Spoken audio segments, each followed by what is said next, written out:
Social media के इस ज़माने में फ़िल्टर की रंगारंग तस्वीरें अलग अलग प्लेटफार्म पर पोस्ट करना एक आम बात है। सोशल मीडिया का दौर है और फ़िल्टर का फैशन।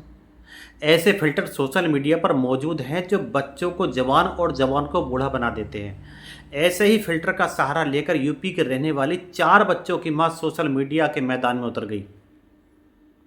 उसकी खूबसूरत तस्वीरें देखकर एक नौजवान को उस महिला से इश्क हो गया। और लेकिन जब उस महिला की असली चेहरे की रंगत सामने आई तो इश्क खूनी वारदात में तब्दील हो गया। लेकिन ऐसी तस्वीरें किसी की मौत की वजह बन सकती हैं, ये आम बात नहीं है। और इसी वजह से ये केस हाल ही के दिनों में सबसे अजीब और चौंकाने वाली मर्डर मिस्ट्री में से एक है। नमस्कार, आप देख रहे हैं समर इंडिया और मैं हूं आपके साथ अमन सिद्धू। अगर आप हमारे चैनल पर नए हैं तो कृपया सब्सक्राइब कर दें और फेसबुक पर देख रहे हैं तो कृपया फॉलो कर दें। और कहानी अच्छी लगी तो कृपया शेयर भी कर दें। 52 साल की रानी देवी की पहली और दूसरी तस्वीर देखने पर एक में आप मेकअप और फिल्टर का कमाल देख सकते हो। उसकी एक तस्वीर बिल्कुल सामान्य है, जैसे किसी इंसान की आम तस्वीर होती है, लेकिन उसकी दूसरी तस्वीर में फिल्टर मिल लगा है और जिसमें वो बिल्कुल अलग और जवान दिख रही है। और रानी देवी की यही 2 तस्वीरें और एक तस्वीर में लगा फिल्टर इफेक्ट ही उसकी मौत की वजह बन जाता है। यकीनन ये सुनकर आप हैरान रह जाएंगे। यकीन मानिए, जब रानी देवी के कत्ल के मामले की जांच कर रही यूपी की मैनपुरी पुलिस को भी पहली बार में ये बात पता चली थी, वो भी सोच में पड़ गई थी। लेकिन अपनी गिरफ्तारी के बाद कातिल ने खुद ही अपनी जुबान से पुलिस को और इसी यही वजह है कि ये केस हाल के दिनों में सबसे अजीब और चौंकाने वाला केस बन गया है। इस मर्डर मिस्ट्री की शुरुआत 11 अगस्त को तब हुई जब मैनपुरी के खरबरी इलाके में एक रजवाहे के पास पुलिस को एक महिला की लाश मिलती है। उस लाश को देखकर किसी ने फोन कर मैनपुरी पुलिस को इसकी सूचना दी। मौके पर पहुंची पुलिस को लाश मिली, लेकिन उसके पास से कोई ऐसी चीज नहीं मिली जिससे मरने वाले महिला की पहचान हो पाती। हालांकि मौके पर एक मोबाइल फ़ोन जरूर पड़ा मिला, लेकिन उस मोबाइल फ़ोन का सिम कार्ड गायब था। और अब पुलिस ने लाश को बरामद कर पोस्टमार्टम के लिए भिजवाने के साथ साथ मरने वाली महिला की पहचान का पता करने की भी कोशिश शुरू कर दी थी। पुलिस उस महिला की पहचान करने में लग गई और इस कोशिश में पुलिस ने मैनपुरी के अलावा अलग अलग आसपास के जिलों से भी लापता लगभग 50 साल की उम्र के आसपास की किसी महिला के बारे में पता करने की भी कोशिश की। और इस कोशिश में उसे पहली कामयाबी जब मिली और जब पुलिस को पता चला कि यूपी के ही फर्रुखाबाद की रहने वाली 52 साल की एक महिला जिसका नाम रानी देवी है, पिछले करीब 10 दिनों से अपने ही घर से गायब है। और घर वालों ने उसकी गुमशुदगी की रिपोर्ट भी लिखवाई है और पुलिस ने अब तक लाश का अंतिम संस्कार भी कर दिया था, क्योंकि उसके जानकारी नहीं थी कि लाश किसकी है।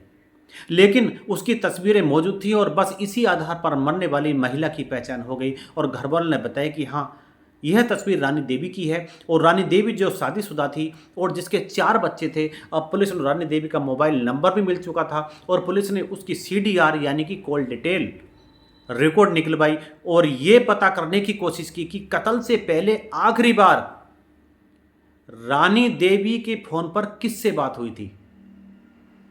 जल्दी पुलिस को इसका भी जवाब मिल जाता है और पता चल जाता है कि रानी की फोन पर मैनपुरी के रहने वाले एक नौजवान जिसका नाम अरुण राजपूत था, उससे बात हुई थी। पुलिस ने मोबाइल फोन की लोकेशन के आधार पर अरुण को हिरासत में ले लिया और इसी के साथ कत्ल की एक ऐसी कहानी सामने आई जिसे जानकर खुद पुलिस वाले भी चकरा गए। ये अरुण ही था जिसने फिल्टर वाली तस्वीर के चक्कर में रानी देवी की जान ले ली। और असल में रानी और अरुण की करीब 1.5 साल पहले इंस्टाग्राम पर दोस्ती हुई थी और इसके बाद चैटिंग का सिलसिला शुरू हो जाता है और लगातार साल भर से भी ज़्यादा समय तक यह चलता रहता है। आखिरकार रानी के कत्ल से करीब 2 महीने पहले अरुण ने रानी से मिलने पहुंचता है और दोनों की मुलाकात एक होटल में हुई। और यहां अरुण को अपनी जिंदगी का पहला सबसे बड़ा झटका तब लगता है जब अरुण जिस रानी को अपनी हम उम्रिया फिर खुद से थोड़ी बहुत बड़ी लड़की मान रहा था, असल में उम्र में उससे दुगनी है। जी हाँ, अरुण 25 साल का था और रानी की उम्र 52 साल थी। असल में फिल्टर वाली तस्वीर और चैटिंग के दौरान अरुण को कभी इस बात का एहसास ही नहीं हुआ कि जिस लड़की की वह से मोहब्बत करता है और जिसके प्यार में वह हिचकोले खा रहा है कि वह इतनी उम्र की एक औरत है। वो लड़की असल में 52 साल की एक महिला और 4 बच्चों की माँ है। लेकिन रानी ने से पहली बार मिलते ही उसका सारा भ्रम दूर हो चुका था। अब अरुण ने रानी को किस्तों में लूटना शुरू कर दिया और उससे उधार पैसे लेने लगा और महज 1.5 महीने में ही उसने रानी से करीब 1.5 लाख रुपए उधार ले लिए। अब उसका रानी से मिलना जुलना भी शुरू हो जाता है और रानी अरुण पर शादी के लिए दबाव बनाने लगती है।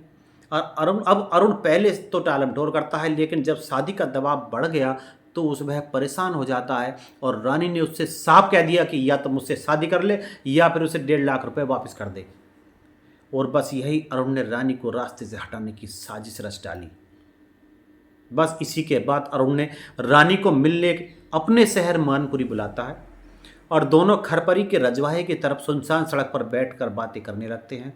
और रानी अपने अंजाम से बेखबर थी, लेकिन अरुण साजिश रच चुका था। प्लानिंग के मुताबिक अरुण अचानक अपनी जगह से उठा और रानी के गले में पड़ी उसकी ही चुन्नी से उसका गला घोंटकर उसकी मौके पर ही जान ले लेता है।